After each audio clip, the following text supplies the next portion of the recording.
नमस्ते दोस्तों, welcome back to our channel. आज हम एक्सप्लेन करेंगे the queen of dirty money movie को, जो 2024 में रिलीज हुई थी। ये कहानी है पैसा, पावर और मनी लॉन्ड्रिंग के ऐसे एक साम्राज्य के ऊपर जिसने पूरे के पूरे ब्राजील को हिलाकर रख दिया। इसके पीछे हाथ था एक अकेली औरत का, जिसने यह विशाल साम्राज्य खड़ा किया, या फिर सच्चाई कुछ और ही थी। तो जानने के लिए वीडियो को अंत तक जरूर देखिएगा। और दोस्तों, वीडियो को लाइक, कमेंट और चैनल पर नए हैं तो सब्सक्राइब करना मत भूलिएगा। तो कहानी की शुरुआत होती है ब्राजील के साओ पाउलो शहर से, जहां सड़कें दिन में बिजनेस से भरी रहती और रात में डॉलर की गिनती से। वहीं कहीं एक साधारण सी दिखने वाली औरत हर सुबह अपने बालों को संवारती, लिपस्टिक लगाती और हैंडबैग उठाकर निकल पड़ती। लोगों को लगता है वो किसी ऑफिस या बुटीक में काम करती होगी, लेकिन हकीकत में वो जा रही होती है काले बाजार की दुनिया में। नेल्मा कोदामा इटालियन और जापानी मूल की एक ब्राजीलियन बिजनेस वुमन थी, जिसका असली बिजनेस था ब्लैक मनी को छुपाकर फिर उसे एक नई पहचान देना।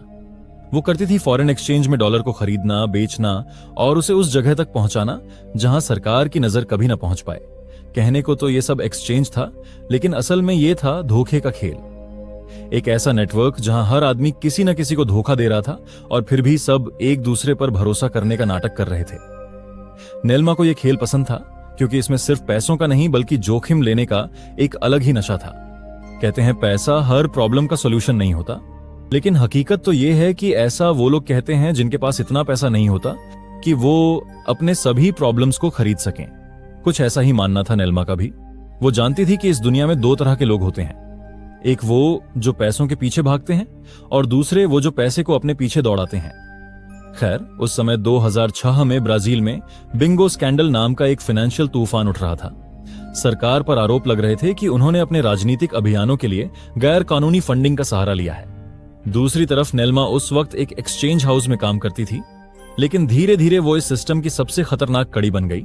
वो सिर्फ पैसों को बदलती नहीं थी, वो उनकी कहानी बदल देती थी। उस वक्त ब्राजील का आर्थिक सिस्टम भ्रष्टाचार और कमीशन की जाल में उलझा हुआ था। हर सरकारी कॉन्ट्रैक्ट के पीछे एक बैग डॉलर का और एक झूठ का होता था। नेल्मा इस सर्कल में धीरे धीरे ऊपर चढ़ती गई। हर रिश्वत, हर ट्रांजैक्शन उसके लिए एक सीढ़ी बनती गई। उसने सीख लिया था कि अगर सिस्टम गंदा है तो साफ सुथरा होना कोई मायने नहीं रखता, और कामयाब वही हैं जिन्होंने उस गंदगी के बीच भी चमकना सीख लिया।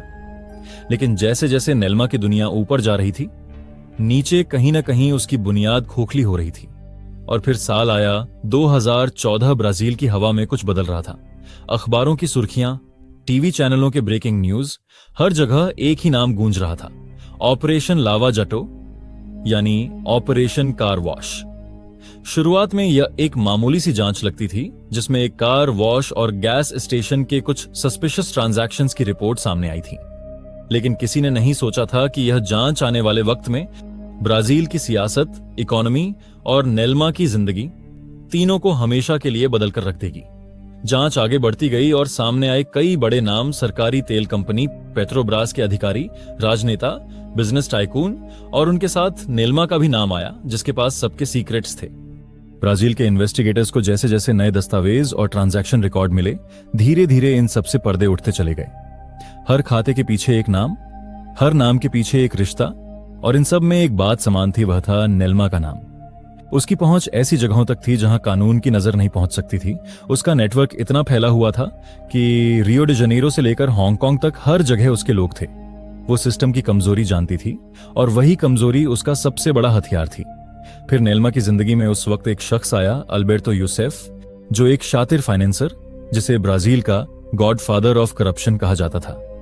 दोनों की मुलाकात एक बिजनेस मीटिंग के दौरान हुई थी।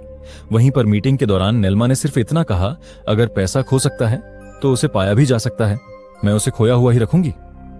उसकी बातें सुनकर अल्बर्टो मुस्कुराया, और उसी मुस्कुराहट ने ब्राजील के सबसे बड़े मनी लॉन्ड्रिंग नेटवर्क को जन्म दिया। अब हर हफ्ते करोड़ों डॉलर एक जगह से दूसरी जगह ट्रांसफर होने लगे, कभी विदेशी अकाउंट्स में, कभी किसी होटल के कमरे में सूटकेस भरकर। और इन सब का हिसाब रखती नेल्मा, जो हमेशा सफेद कपड़े पहनती थी, क्योंकि उसके मुताबिक गंदा काम करने के लिए साफ दिखना बहुत जरूरी है। लेकिन हर ताकतवर इंसान का एक कमजोरी जरूर होता है, और नेल्मा के मामले में यह थोड़ा अलग था, क्योंकि नेल्मा और अल्बर्टो सिर्फ एक बिजनेस पार्टनर्स नहीं थे, वह दोनों प्यार में भी थे। उन दोनों का रिश्ता धीरे धीरे पैसों के सौदे से बढ़कर एक इमोशनल कॉन्ट्रैक्ट बन गया था। वो दोनों जानते थे कि उनका रिश्ता झूठ और धोखे की जमीन पर खड़ा है, फिर भी वो उसी में सुकून ढूंढते रहे। नीलिमा कहती थी, हमारे पास सब कुछ है सिवाय आजादी के। लेकिन दोस्तों, हर चीज की एक एक्सपायरी डेट होती है और नीलिमा के केस में वो डेट आया 18 मार्च 2014 की सुबह। उस दिन नीलिमा इटली के लिए उड़ान भरने वाली थी। साओ पाउलो एयरपोर्ट पर वो मुस्कुराते हुए चेक इन काउंटर पर पहुंची, लेकिन चेक इन के दौरान सिक्योरिटी ऑफिसर्स को कुछ गड़बड़ लगी और उन्होंने उसे वहीं पर रोक लिया। जब उसकी तलाशी ली गई तो सब दंग रह गए। नीलिमा के अंडरवियर में से 2 लाख यूरो बरामद हुए। जिस औरत को लोग कभी चार्म और सोफिस्टिकेशन का सिंबल मानते थे, वो अब अचानक ब्राजील की सबसे बड़ी मनी लॉन्ड्रर बन गई थी। पुलिस ने उसे वहीं गिरफ्तार कर लिया, लेकिन वह मुस्कुरा रही थी जैसे उसे पहले से पता था कि ये दिन भी आएगा। उसकी गिरफ्तारी ने ब्राजील के पूरे सिस्टम को हिला दिया। आने वाले हफ्तों में अखबारों में सिर्फ उसी के चर्चे थे। Queen of dirty money, dollar diva, Brazil's blonde bandit, हर हेडलाइन में उसका नाम था। लेकिन नीलिमा को इस सब से कोई फर्क नहीं पड़ा। जेल में भी वो पहले से ज्यादा शांत थी। भले ही वह सलाखों के पीछे थी, लेकिन उसके लिए यह दीवारें किसी सज्जा की तरह नहीं, बल्कि एक अस्थायी रुकावट थी, क्योंकि वो जानती थी अगर सिस्टम ने उसे गिराया है तो वही सिस्टम उसे फिर उठने का मौका भी देगा। लेकिन उसके लिए यह खेल अब पहले से कहीं ज्यादा पेचीदा हो चुका था।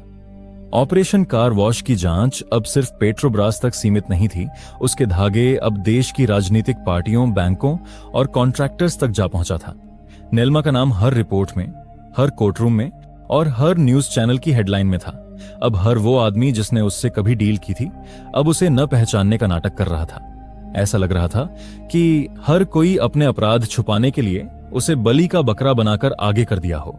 खैर, अब इसी दौरान जेल में उसकी मुलाकात एक पुरानी जज से हुई, जोआ मातोस, जो वहां पर करप्शन के आरोप में वहां सजा काट रहा था। कहा जाता है नीलिमा और जोआ के बीच एक गहरा रिश्ता बन गया था। नीलिमा को कानून की बारीकियां अब पहले से कहीं ज्यादा समझ आ रही थीं। वो जान चुकी थी कि कानून से सिर्फ वही जीतता है जो साबित करने की ताकत रखता है, और वो ताकत कभी कभी सबूतों से नहीं बल्कि कनेक्शन से आती है। दूसरी ओर जांच एजेंसियों ने जब नीलिमा के नेटवर्क की गहराई में उतरना शुरू किया तो उन्हें एहसास हुआ ये कोई आम मनी लॉन्ड्रिंग नहीं है। नीलिमा का जाल बैंकर्स, राजनेताओं और बिजनेस टाइकून्स से बुना हुआ था। हर ट्रांजैक्शन के पीछे एक कोड नेम, एक विदेशी अकाउंट और एक इनविजिबल लेयर होती थी। वह पैसे को गायब करने की कलाकार थी। कभी हांगकांग, कभी स्विट्जरलैंड और कभी यूरुग्वाई के एक छोटे से बैंक में डॉलर ऐसे घूमते जैसे उसके इशारों पर नाच रहे हों। इस पूरे नेटवर्क में एक शख्स था जिसे कोई नहीं पहचानता था, एक कंप्यूटर एक्सपर्ट जिसने फर्नांडो सूजा नाम से अपना फेक आईडी बनाया था। वह डिजिटल ट्रांजैक्शन की हर परत को संभालता था, और वह ही शख्स था जिसने सिस्टम में ऐसी एन्क्रिप्शन बनाई कि ब्राजील की पुलिस भी उसको ट्रेस नहीं कर पाए। कई लोग कहते हैं वो सिर्फ एक मिथ है, लेकिन नीलिमा के लिए वो एक शैडो पार्टनर था, वो परछाई जो कभी सामने नहीं आया पर उसकी हर डील में मौजूद था। अब समय बीतता गया। नीलिमा जेल में रहते हुए कई बार इंट्रोगेशन में गई। कभी इन्वेस्टिगेटर्स ने उसे डराने की कोशिश की, कभी उसे कन्फेशन डील की पेशकश की, लेकिन वह हर बार मुस्कुराकर कहती, मैं कोई गवाह नहीं हूं, मैं एक खिलाड़ी हूं, और खिलाड़ी कभी भी अपने खेल से गद्दारी नहीं करते। उसकी यह लाइन पूरे ब्राजील में वायरल हो गई। कुछ लोग उसे सिंबल ऑफ करप्शन कहने लगे तो कुछ ने उसे आइकॉन ऑफ रिबेलियन कहा। फिर 2 साल की जांच और गवाही के बाद ब्राजील की अदालत ने नीलिमा को 18 साल की सजा सुनाई। उस पर money laundering, foreign currency fraud और आपराधिक संगठन के साथ साजिश करने के आरोप लगे। लेकिन इस फैसले के बाद भी उसकी आंखों में कोई पछतावा नहीं था। ब्राजील के एक अखबार ने उस दिन लिखा, वो औरत जिसने देश के भ्रष्टाचार को परिभाषित किया, अब खुद उस भ्रष्ट सिस्टम का चेहरा बन चुकी है। अब जेल में रहते हुए नीलिमा ने एक नया दांव खेला। वह जानती थी कि अगर सिस्टम तुम्हें खलनायक बना दे, तब आपको खुद ही अपनी कहानी का नायक बनना होगा। और इसी सोच के साथ उसने तय किया कि वह अपनी कहानी खुद दुनिया को सुनाएगी। नीलिमा जानती थी ब्राजील उसे अब हमेशा याद रखेगा, लेकिन सवाल था किस रूप में, एक गुनहगार के तौर पर या उस औरत के रूप में जिसने सिस्टम को नंगा कर दिया था। वह चाहती थी कि अगर उसका नाम इतिहास में लिखा जाए तो उसके अपने शब्दों में लिखा जाए। वह अपनी कहानी दुनिया के सामने रखती है। वो कहती है, पैसा मेरे लिए कभी गंदा नहीं था, गंदे वो लोग थे जो उसे छुपाने की कोशिश करते थे।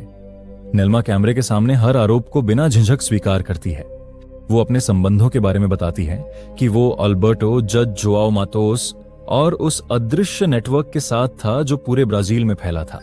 लेकिन उसकी बातों में कहीं भी पछतावे का जिक्र नहीं था, बल्कि वो हर अपराध को एक स्ट्रेटजी की तरह बताती है, जैसे वो एक बिजनेस डील कर रही हो। उसकी इंटरव्यू में सबसे दिलचस्प पल तब आता है जब इंटरव्यूअर उससे पूछता है, क्या आपको कभी डर लगा? वो हल्का सा मुस्कुराती है और कहती है, डर तब लगता है जब आपके पास कुछ खोने के लिए होता है। मैंने तो सब कुछ पहले ही खो दिया था। उसकी ये लाइन ब्राजील में वायरल हो गई। सोशल मीडिया पर लोग दो हिस्सों में बंट गए। किसी ने कहा कि वो एक अपराधी है जो ग्लैमर बेच रही है, तो कुछ ने कहा वो एक स्ट्रांग महिला है जिसने सिस्टम के खिलाफ अपनी कहानी खुद लिखी।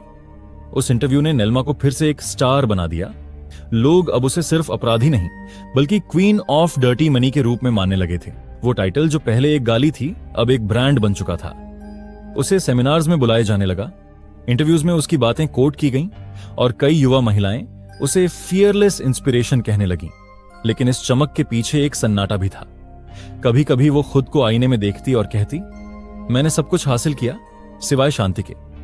उसकी आंखों के पीछे एक खालीपन था। एक बार इंटरव्यू में उससे पूछा गया, अगर आपको दोबारा मौका मिले तो क्या आप फिर वही रास्ता चुनेंगी?